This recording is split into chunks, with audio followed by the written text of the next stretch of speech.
दोस्तों, आप सभी को मेरे YouTube चैनल में स्वागत है। चलिए एक दिल को छू जाने वाली पति पत्नी की कहानी शुरू करते हैं। मुझे तलाक चाहिए। शादी के 30 साल बाद क्यों तलाक चाहिए? कहानी को शुरू से अंत तक सुनिए।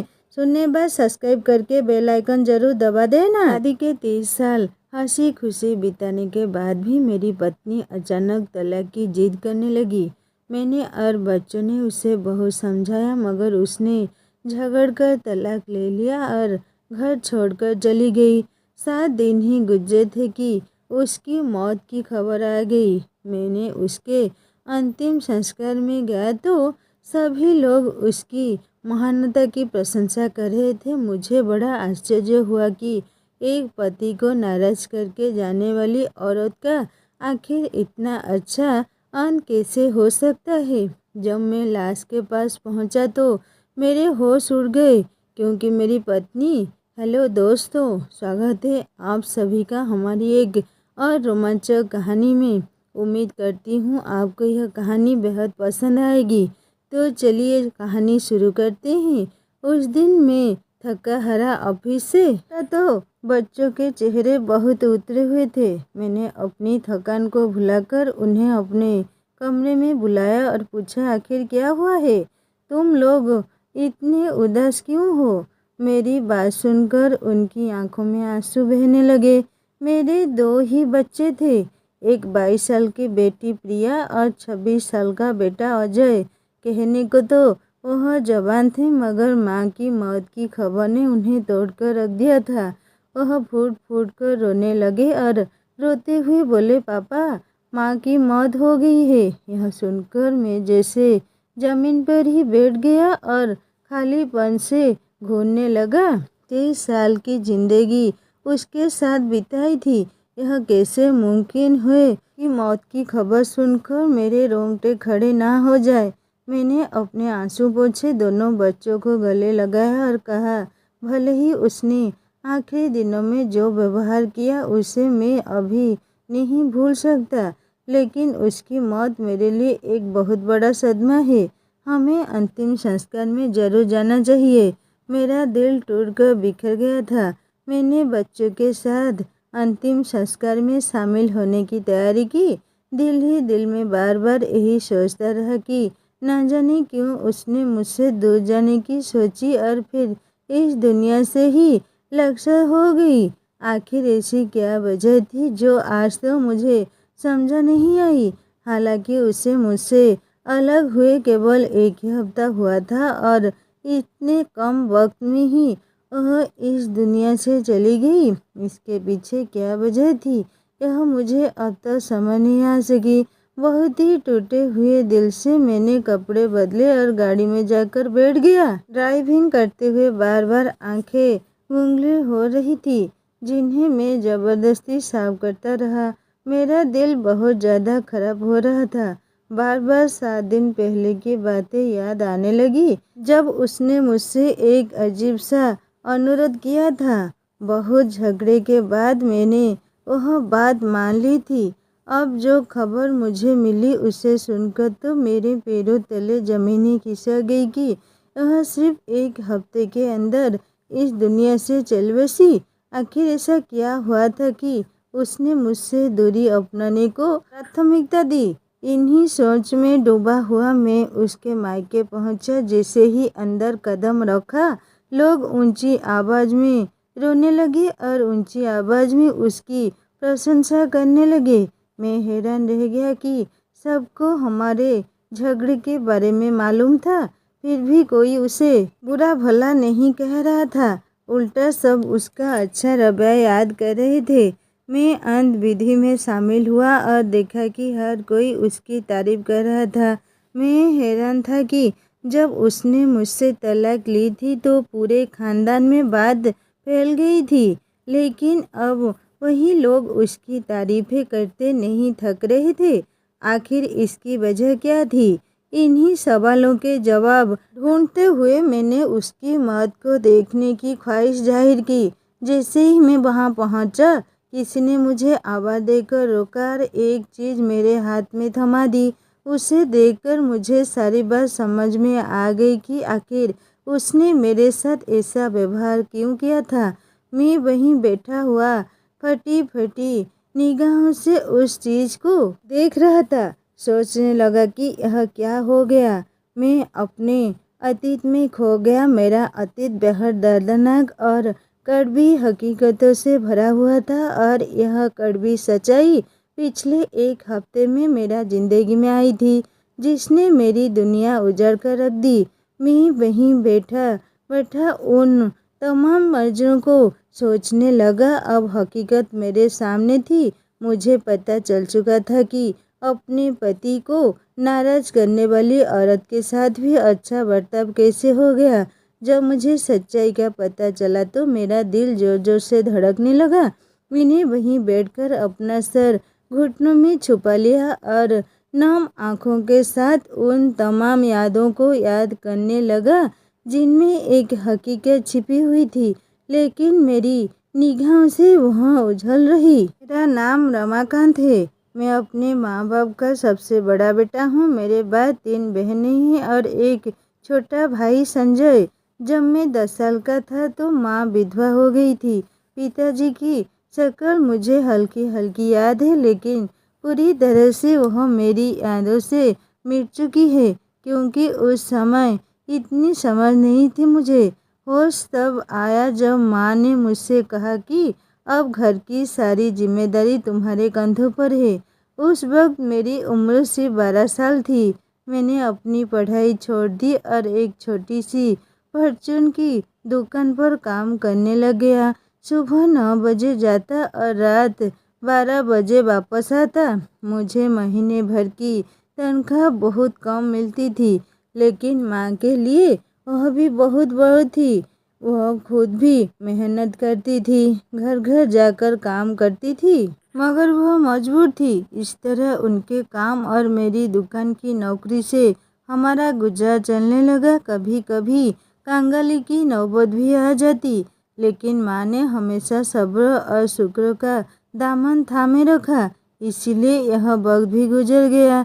दिन बीतते गए। मेरे मालिक ने जब देखा कि मैं ईमानदार और नेक बच्चा हूँ तो उन्होंने मुझे अपनी बड़ी दुकान में भेज दिया, जहाँ मेरी तनख्वाह बढ़ा दी गई। जब माँ को यह खबर सुनाई तो उन्होंने फौरन खबर दी कि मेरे मालिक ने भी मेरी तनख्वाह बढ़ा दी है। उन्होंने कहा कि अब हमें अपनी और तुम्हारी कमाई से जो भी पैसे बचे हैं उन्हें तुम्हारी बहनों के दहेज के लिए जमा करना चाहिए। मुझे भी माँ की यह बात पसंद आई। हालांकि मेरी उम्र सिर्फ 15 साल थी, लेकिन हालात ने मुझे वक्त से पहले बड़ा बना दिया था। मैं हर बार समझने लगा था दिन रात की मेहनत के बाद हम इस काबिल हो गए कि एक बहन का दहेज तैयार कर सके और उसके लिए अच्छा रिश्ता आने पर उसकी शादी कर दें। यह मेरी ज़िंदगी की पहली कामयाबी थी। इसी दौरान मुझे पढ़ाई का भी शौक़ हुआ तो मैंने दोबारा अपनी पढ़ाई शुरू कर दी। मैं सुबह काम पर जाता और रात को फुर्सत मिलने पर पढ़ाई करता। मैं अपने छोटे भाई संजय को भी पढ़ने के लिए प्रेरित करता था। वह अभी छोटा था, लेकिन फिर भी मैंने उससे पढ़ाई के प्रति रुचि जगा दी। 3 साल की लगातार मेहनत और संघर्ष के बाद मैंने मैट्रिक पास कर लिया और कॉलेज में दाखिला ले लिया। यह 3 साल मेरी ज़िंदगी के सबसे कठिन सालों में से थे। फिर मैंने और अधिक मेहनत की और अच्छे नंबरों से पास हो गया। इसके बाद मुझे एक और ऑफिस में नौकरी मिल गई, जहां तनख्वाह पहले से ज़्यादा थी। मैंने फिर से मेहनत शुरू कर दी। इसी दौरान मेरी दूसरी बहन के लिए रिश्ता आया और मैं इस लायक हो चुका था कि उसकी शादी कर सकूं और उसे उसके घर भेज सकूं। इस तरह दूसरी बहन की भी शादी हो गई। उसके बाद एक दिन माँ ने मुझे अपने पास बुलाया और कहा, बेटा, जब से तुम्हारे पिताजी की मृत्यु हुई है तब से तुम मेहनत कर रहे हो। तुमने अपनी दोनों बहनों की शादियां तो कर दी है। अब मैं चाहती हूँ कि तुम्हारी शादी कर दूँ। माँ की यह बात सुनकर मैंने उनका हाथ पकड़ा, अपनी आंखों से लगाया और कहा, माँ, पहले मैं अपनी एक और बहन की शादी कर दूँ, उसके बाद अपने बारे में सोचूंगा। कौन जाने आने वाला वक्त कैसा हो। अगर मेरी पत्नी ने मेरा दिल बदल दिया तो आप क्या करेगी? यह बात मैंने हंसी मजाक में कही थी। माँ ने कहा, मुझे अपने बेटे पर पूरा भरोसा है, वह ऐसा कुछ नहीं करेगा। मैं उनकी बात सुनकर मुस्कुरा दिया। दिन बीतते गए और 3 साल बाद मेरी छोटी बहन की भी शादी हो गई। अब माँ ने कहा, अब तुम अपनी तीनों जिम्मेदारियों से मुक्त हो चुके हो। अब मैं तुम्हारे लिए बहू तलाश करूँगी। उस वक्त मेरी उम्र 27 साल की थी। माँ ने मेरे लिए लड़की देखनी शुरू कर दी और इस तरह सुनीता मेरी ज़िंदगी में आई। सुनीता के आने से मेरी ज़िंदगी पूरी तरह से बदल गई। मैं उससे बहुत मोहब्बत करने लगा। वह खुद भी बहुत प्यार करने वाली और दूसरों के दिलों में जगह बनाने वाली लड़की थी। उसने आते ही घर की सारी जिम्मेदारी संभाली और माँ को आराम देने लगी। पहले माँ मेरे साथ काम करती थी, लेकिन अब उनकी उम्र बहुत ज़्यादा हो चुकी थी। तब उन्होंने आराम को प्राथमिकता दी। इस मामले में मेरी पत्नी ने मेरा भरपूर साथ दिया। वह पढ़ी लिखी थी और हर काम को अच्छी तरह से संभालना जानती थी। मैं भी निश्चित होकर घर सुनीता के हवाले करके काम पर निकल जाता। माँ अब आराम करती थी और मेरा एक छोटा भाई संजय था जो उस समय पढ़ाई कर रहा था। उसकी पढ़ाई का खर्चा मैं उठाने लगा। सुनीता सचमुच सब्र और सहनशीलता की मिसाल थी। उसके आने से मेरी ज़िंदगी पूरी तरह बदल गई। शादी के 3 महीने बाद ही अचानक ऑफिस में मुझ पर भ्रष्टाचार का आरोप लग गया और मुझे अपनी अच्छी नौकरी से हाथ धोना पड़ा। मैं फिर से शून्य पर आ गया और टूटकर रो पड़ा। लेकिन यह मेरी पत्नी ही थी जिसने मेरे कंधे पर हाथ रखा और कहा, जिम्मेदारियां बांटने के लिए मेरा कंधा भी तो है। मुझे सिलाई का अच्छा हुनर आता है। हम दोनों मिलकर घर चला लेंगे। माँ को तो मैंने पहले ही आराम दे दिया था, इसलिए उनसे अब मदद मांगना मुनासिब नहीं था। मेरा भाई संजय भी छोटा था और पढ़ाई में लगा था। ऐसे में सुनीता ने मेरा हौसला बढ़ाया और मुझे हिम्मत दी। वह सुबह सुबह उठ जाती, घर के काम निपटाती और दोपहर तक सिलाई करती। मुझे एक दूसरी नौकरी तो मिल गई, लेकिन उसकी तनख्वाह पहली नौकरी से काफ़ी कम थी।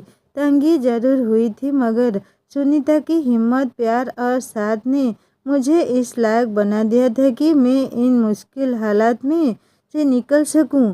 करीब 3 साल तक यही सब चलता रहा और हम यह भी भूल गए कि भगवान ने अभी तक हमें औलाद की विरासत से दूर रखा है।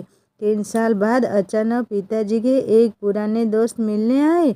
उन्होंने मुझे देखा और गले लगा लिया। कहने लगे, तुम्हारे पिताजी ने जब तुम छोटे थे मुझसे वादा किया था कि मैं तुम्हें अपने ऑफिस में जगह दूंगा, और मैंने हामी भरी थी। अब वादा निभाने का वक्त आ गया है। उन्होंने मुझे एक पते पर बुलाया। मैं तुरंत वहां पहुंचा। वहां मेरा बहुत अच्छा स्वागत हुआ और मुझे ऐसा लगा जैसे मैं अपनी ही कंपनी में आया हूं। पिताजी के दोस्त रमेश अंकल ने मुझे अपनी कंपनी में मैनेजर की हैसियत से रख लिया और सारा काम समझा दिया। मेरी पढ़ाई भी साथ साथ चल रही थी, इसीलिए उन्होंने मुझे एक बेहतरीन पद दिया। उसी साल सुनीता ने मुझे माँ बनने की खुशखबरी दी। मैं खुशी से झूम उठा और उसके हाथ चूम लिए। मैंने कहा, अब तुम्हें और सिलाई करने की ज़रूरत नहीं है, क्योंकि भगवान ने आने वाले बच्चे की रोजी रोटी पहले ही मेरे हवाले कर दी है। 9 महीने बाद हमारे घर पहले बेटे अजय ने जन्म लिया। मैं बेहद खुश था। माँ ने भी अपने पोते को गोद में लेकर प्यार किया। हमारा घर एक मिसाल बन गया था। अब माँ बुजुर्ग हो चली थी और उनके घुटनों में दर्द रहने लगा था। तब सुनीता बढ़ चढ़कर उनका काम करती थी। मुझे उसकी यही आदत सबसे ज़्यादा पसंद थी। कभी कभी मैं उसके सामने ही माँ से कहता था, माँ, आपकी या मेरी कौन सी ऐसी नेकी भगवान को पसंद आ गई कि भगवान ने आपको सुनीता जैसी बहू और मुझे सुनीता जैसी पत्नी दी। भगवान ने मेरी ज़िंदगी पर बहुत बड़ा एहसान किया है जिसे मैं कभी चुका नहीं सकता। सुनीता ने मेरा साथ उस वक्त दिया जब मुझे लगा कि मैं पूरी तरह टूट चुका हूँ।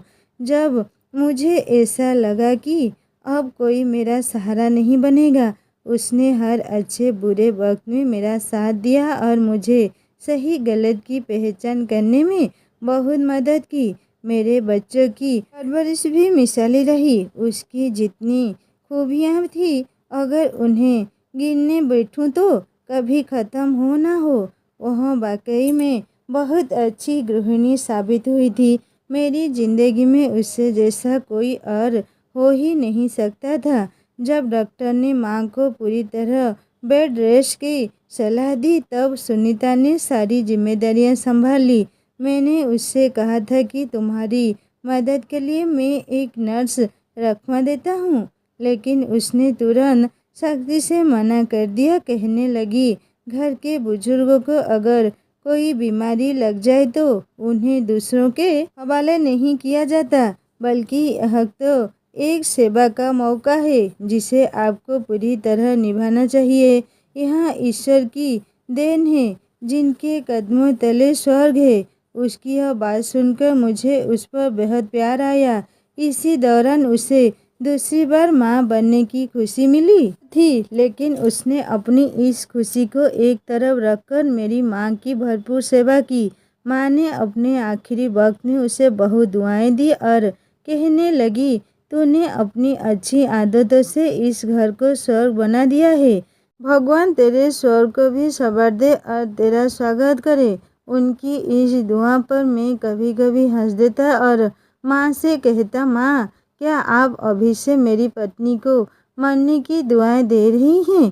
तब सुनीता मुझे टोक देती और कहती, ऐसा न कहिए, बुजुर्गों की दुआओं में बहुत से राज छिपे होते हैं, उन्हें दुआ देने दीजिए। अगर उनकी दुआ मुझे लग गई तो मेरी दुनिया और परलोक दोनों संवर जाएंगे। माँ का मन उससे लग गया था और वह अपने आखिरी वक्त में ज़्यादातर उसी के पास रहती और बातें करती थी। मैं बेटा होकर उनकी सेवा नहीं कर सका जितनी एक बहू बनकर सुनीता ने की थी। और जब माँ की मौत हुई तो सबसे ज़्यादा रोने वाली भी वही थी और सबसे ज़्यादा सदमा भी उसी को हुआ था, क्योंकि माँ की उसे आदत हो गई थी। मेरी माँ के साथ रहने और उनसे बातें करने की आदत थी, लेकिन अब अचानक उनका इस दुनिया से रुखसत हो जाना मेरे लिए बहुत बड़ा सदमा था। घर में बिल्कुल खामोशी और सन्नाटा छा गया।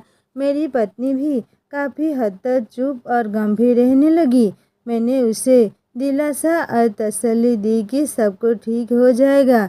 माँ की मौत का उस पर भी गहरा असर हुआ था। इसी दौरान हमारे यहाँ दूसरे बच्चे की पैदाइश हुई। हमारी बेटी प्रिया, उसकी आगमन से उसका ध्यान बढ़ गया और मैंने उसका शुक्र अदा किया, वरना वह हर वक्त गुमसुम रहती थी। उसे यूँ चुप देखकर मैं खुद भी अंदर ही अंदर शर्मिंदा महसूस करता। बेटी के आने से उसकी ज़िंदगी में भी अवस्था बढ़ गई थी और वह बच्चों की परवरिश में पूरी तरह लग गई थी। दिन गुजरते गए, हमारे बच्चे जवान हो गए और मैं अपनी नौकरी से तरक्की करते हुए एक अच्छे ओहदे पर पहुंच गया। तनख्वाह भी अच्छी खासी हो गई थी। बच्चों को अच्छे स्कूलों में पढ़ाया। सुनीता मेरी पत्नी ने हर जिम्मेदारी खुद संभाली और वह मेरे लिए एक बेहतरीन पत्नी साबित हुई। लेकिन कुछ समय से मैं देख रहा था कि शादी के 30 साल पूरे होने के बाद वह अचानक बहुत खामोश रहने लगी थी। हमारी शादी की 30वीं सालगिरह मनाने के कुछ समय बाद वह अक्सर कहीं खोई खोई सी रहती और उसकी आंखों में आंसू तैरते दिखाई देते। बच्चों ने भी मुझसे इस बारे में जिक्र किया। एक दिन मैं उसके कमरे में गया और बेहद प्यार और मोहब्बत से उससे पूछा, सुनीता क्या बात है? हमारी ज़िंदगी तो एक दूसरे के साथ बेपनाह जुड़ी हुई है। मेरा तुम्हारे बिना रहना और तुम्हारा मेरे बिना रहना नामुमकिन है, तो फिर अचानक तुम इस कदर उदास और चुप चुप क्यों रहने लगी हो? तुम जानती हो कि घर के हर सदस्य को तुम्हारी कितनी आदत है। तुम्हारे बिना रहने का तो कोई सोच भी नहीं सकता। अब तुम ही बताओ, इस तरह तुम्हारी चुप्पी से क्या होगा? इसका असर पूरे घर पर पड़ेगा, खास तौर पर हमारे बच्चों पर। मेरी बात सुनकर वो कुछ पल मुझे बस ऐसे ही देखती रही, फिर सिर झटक कर मुस्कुराई और बोली, कुछ नहीं, बस यह सोच रही हूँ कि अगर मैं इस घर में ना रही तो घर कैसे चलेगा। उसकी यह बात सुनकर मैं हैरान रह गया और कहीं ना कहीं मुझे सदमा भी पहुंचा कि वह ऐसी बातें क्यों कर रही है। उसने मुझसे सिर्फ इतना कहा, वक्त आने पर सब कुछ पता चल जाएगा। मुझे लगा कि मैंने ज़िंदगी में हर चीज़ की जिम्मेदारी उसी पर डाल दी है, इसीलिए मैंने बच्चों से इजाज़त लेकर उसे हिमालय क्षेत्र की सैर पर ले जाने का प्रोग्राम बनाया। लेकिन जैसे ही उसने मेरा प्रोग्राम सुना, वह नाराज़ हो गई। कहने लगी, मेरी इजाज़त के बिना आप यह फैसला कैसे कर सकते हैं? मैं आपके साथ ही नहीं जा रही। साथ ही उसने मुझसे ऐसी मांग कर दी जिसे सुनकर ना सिर्फ मैं बल्कि मेरे बच्चे भी हैरान रह गए। हम सब उसकी और खाली निगाहों से देखने लगे। वह भी हमें देखकर रोने लगी। उसकी मांग ही कुछ ऐसी थी। मैं उसके चेहरे की तरफ देखते हुए हैरान था। मैंने पूछा, क्या तुम जो कह रही हो वह सच है? उसने फिर वही बात दोहराई। कहने लगी, शादी के 30 सालों में मैंने बहुत कुर्बानियाँ दी है। अब मैं अपनी एक अलग ज़िंदगी जीना चाहती हूँ। मैंने आपको ज़िंदगी की हर खुशी दी, हर मौके पर आपका साथ दिया। अब बस एक आखिरी ख्वाहिश है, बल्कि समझ लीजिए यह आपके लिए बिताए वक्त का एक तोहफा है जो मैं आपसे लेना चाहती हूँ। मैं आपसे तलाक चाहती हूँ। यह सुनकर मैं वहीं खड़ा रह गया और बैठा सा हो गया। रूखे हुए अंदाज में उसकी ओर देखा और कहा, सुनीता, तुम होश में तो हो ना? यह तुम क्या कह रही हो? उसने अपने आंसू पोंछे और कहा, मैं बिल्कुल होश में हूँ। मैं अब आप लोगों के पास रहकर अपनी ज़िंदगी और ज़्यादा बर्बाद नहीं कर सकती। क्या ज़िंदगी की खुशियों पर मेरा कोई हक नहीं है? मैंने अपनी सारी ज़िंदगी पहले आपके लिए, फिर आपकी माँ के लिए और फिर बच्चों के लिए कुर्बान कर दी। मेरा खुद का कोई वजूद नहीं बचा। अब मैं अपने लिए जीना चाहती हूँ और इसके लिए ज़रूरी है कि मैं आपसे अलग हो जाऊँ। मैंने आगे बढ़कर उसे गले लगाना चाहा और कहा, तुम्हारी तबीयत ठीक नहीं है, मैं तुम्हें दवा दिला देता हूँ। अगर तुम डिप्रेशन में हो तो मैं पूरी तरह से तुम्हारी मदद करूँगा, लेकिन खुद को मुझसे यूँ अलग मत करो। बच्चे अब जवान हो गए हैं। बच्चों को हर वक्त माँ बाप की ज़रूरत होती है। तुमने ऐसा सोच भी कैसे लिया? उसने खुद को मुझसे अलग किया और कहा, जब मैंने अपनी पूरी ज़िंदगी आप लोगों के लिए कुर्बान की तब सब ठीक था। अब जब मैं अपने लिए कुछ मांग रही हूँ तो आप लोगों को बुरा लग रहा है। क्या मेरी कुर्बानियों का यही सिला मिला है? 3 दिनों तक वह मुझसे बार बार यही मांग करती रही और मैं उन 3 दिनों से खुद को जैसे अंगारों पर चलता हुआ महसूस कर रहा था। मुझे समझ नहीं आ रहा था कि वह ऐसा क्यों चाह रही है। उससे वजह पूछा तो वो कहती, वजह मेरे और भगवान के दरमियान है। मैं यहाँ रहना ही नहीं चाहती। तो फिर आप लोग मुझे मजबूर क्यों कर रहे हैं? मैंने उसे दुनिया के डर दिखाए, समाज की बातों का हवाला दिया। मैंने कहा, सोचो लोग क्या कहेंगे? शादी के 30 साल बाद तलाक की क्या वजह हो सकती है? लोग तुम्हारे किरदार पर उंगली उठाएंगे। अगर तुम्हें मुझसे कोई शिकायत है तो मुझसे कहो, मैं उसे दूर कर दूंगा, लेकिन इस तरह मुझसे अलग मत हो। उसकी इन बातों को सुनकर मेरा दिमाग सुन्न हो गया था। अगर मैं उस वक्त गौर करता तो समझ जाता कि वह पहले से कहीं ज़्यादा कमज़ोर हो चुकी थी। उसकी आंखों के नीचे गहरे काले घेरे बन चुके थे। वह हर वक्त सर पर दुपट्टा ओढ़े रहती और न जाने क्यों दिन ब दिन दुबली होती जा रही थी। अगर मैं उसके कहे शब्दों से हटकर उसके हालात पर ध्यान देता तो शायद अंदाजा हो जाता। मेरे बच्चों ने भी मेरा ध्यान इस दिलाया था, लेकिन मैं तो बस उसे रोकने की कोशिश करता रहा। मैंने उसे रोकने के लिए हर मुमकिन कोशिश की, यहाँ तक कि उसके कदमों में गिर गया, लेकिन उसने यह कहकर मुझे पीछे हटा दिया, यह मेरी ज़िंदगी है और मैं ही इसका फैसला करूँगी। अब मैं किसी की भावनात्मक ब्लैकमेलिंग में नहीं आऊँगी। मैं वही करूँगी जो मेरा दिल चाहता है।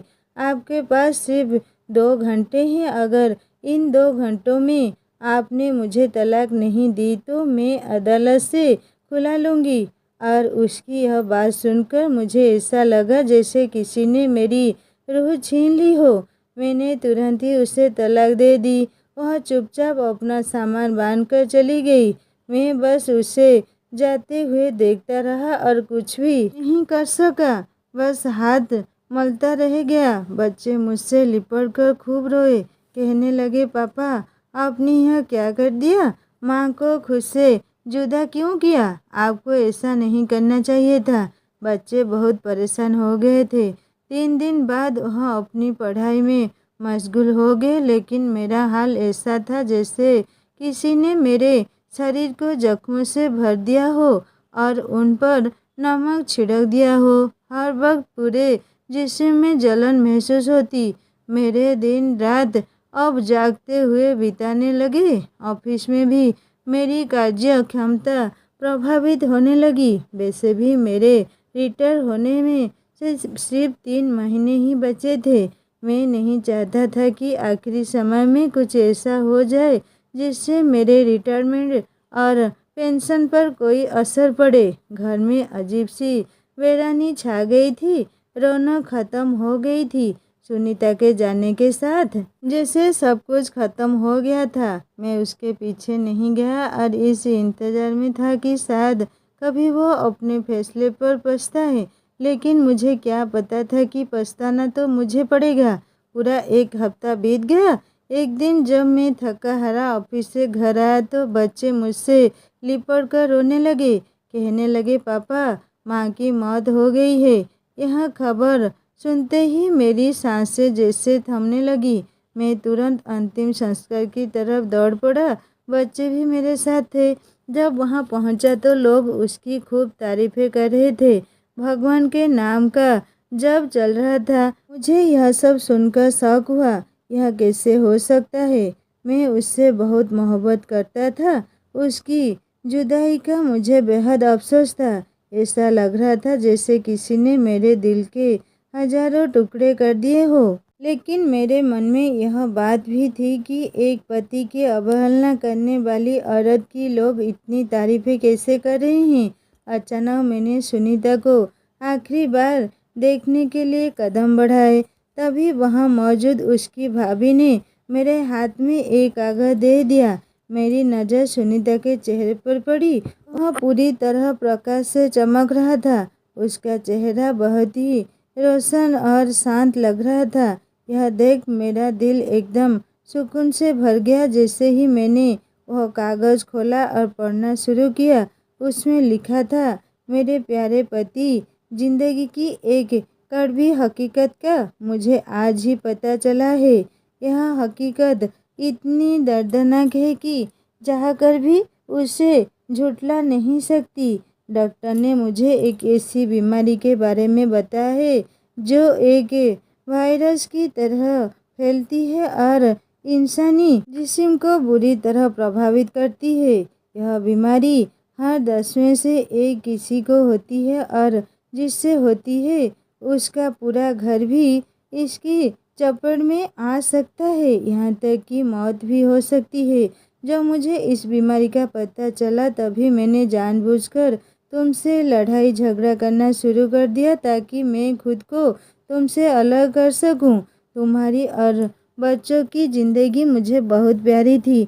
मैंने तुमसे कभी नफरत नहीं की और ना ही मेरी ज़िंदगी में ऐसा कोई दूसरा मर्द था जिसके लिए मैंने तुम्हें छोड़ा। बस यह बीमारी ही थी जिसने हमें जुदा कर दिया।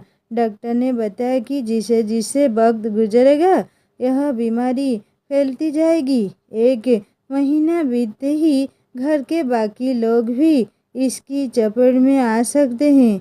इस बीमारी का अब तक दुनिया में कोई इलाज नहीं है। इसमें सबसे पहले इंसान की त्वचा झड़ने लगती है, फिर इसका मांस सड़ने लगता है और उसमें कीड़े पड़ जाते हैं। यह संक्रमण दूसरों तक भी फैल सकता है। इसी वजह से मैंने तुमसे तलाक लेकर एक घने जंगल में एक झोंपड़ी में रहना शुरू कर दिया। वहीं मेरी मौत हो गई। मुझे पूरा यकीन है कि मेरी मौत के बाद यह खत तुम्हें मिल जाएगा। मुझे माफ़ कर देना। जितनी भी तकलीफ मैंने तुम्हें दी उनका मुझे बहुत अफसोस है। नहीं मालूम यह तकलीफ़ें मुझे कब तक महसूस होती रहेगी, लेकिन मेरे दिल से दुआ है कि भगवान उनका समय कम करे और मैं जल्द इस दुनिया से रुखसत हो जाऊं। तुमसे दूर हुए आज तीसरा दिन है और मैं यह खत लिख रही हूँ। उम्मीद है यह तुम्हें मिल जाएगा और तुम मुझे माफ़ कर दोगे। यह खत पढ़ते ही मैं जोर जोर से रोने लगा। मेरी आवाज़ सुनकर सारे लोग इकट्ठा हो गए और जब उन्होंने देखा कि मैं अपनी पत्नी की मौत पर सर रखकर रो रहा हूँ तो उन्होंने हमारी किस्मत पर अफसोस किया। जब मैंने अपने बच्चों को यह बात बताई तो वह भी रोने लगे। वो कहने लगे, माँ ने हम सबकी ज़िंदगी बचाने के लिए खुद को हमसे जुदा कर दिया, अपनी सेवा का हमें मौका तक नहीं दिया और एक बार फिर हमारे लिए अपनी जान कुर्बान कर दी। काश वह हमें बता देती तो हम उनका इलाज करवा सकते। हम ही बेखबर थे जो उनकी हालत देखकर अंदाज़ा नहीं लगा सके कि वह किस दर्द से गुजर रही थी। तब मुझे समझ आया कि मेरी पत्नी जो मुझे नाराज़ करके गई थी, असल में उसने तो मेरे और मेरे बच्चों की ज़िंदगी पर बहुत बड़ा एहसान किया था और इसी एहसान की बदौलत भगवान ने उसका नाम मोहब्बत से याद किया जाने वालों से शामिल कर दिया। अब मैं रोज़ उसकी कब्र पर जाता हूँ, ताज़े फूल रखता हूँ, उससे ढेरों बातें करता हूँ और कहता हूँ कि भले ही वह इस दुनिया से जा चुकी है, लेकिन मैं स्वर्ग में उसका इंतज़ार करूँगा। हम दोनों स्वर्ग के साथी बनेंगे। दुनिया में 30 साल साथ गुजारने के बाद उससे जुदा होने का ख्याल भी मेरी रूह को बेचैन कर देता है। अब मैं मौत का इंतज़ार कर रहा हूँ। ज़िंदगी की सारी जिम्मेदारियाँ निभा चुका हूँ। अब सिर्फ अपनी पत्नी के पास जाने का इंतज़ार है। उस पत्नी के पास जिसने हमारे लिए अपनी जान कुर्बान कर दी और हमें कभी एहसास तक ना होने दिया।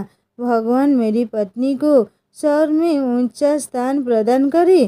तो दोस्तों, इस भावुक और मार्मिक कहानी सच्चा प्यार निर्भर होता है जो अपने प्रियजनों की भलाई के लिए हर त्याग करने को तैयार होता है।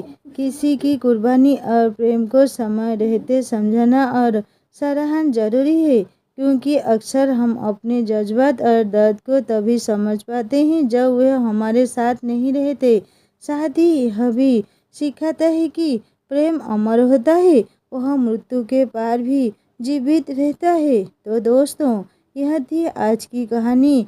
इस कहानी के बारे में आपकी क्या राय है, हमें कमेंट में ज़रूर बताएं। अगर आपको कहानी पसंद आई तो वीडियो को लाइक करें और सब्सक्राइब भी करें। फिर मिलेंगे और एक नई कहानी में। नमस्ते।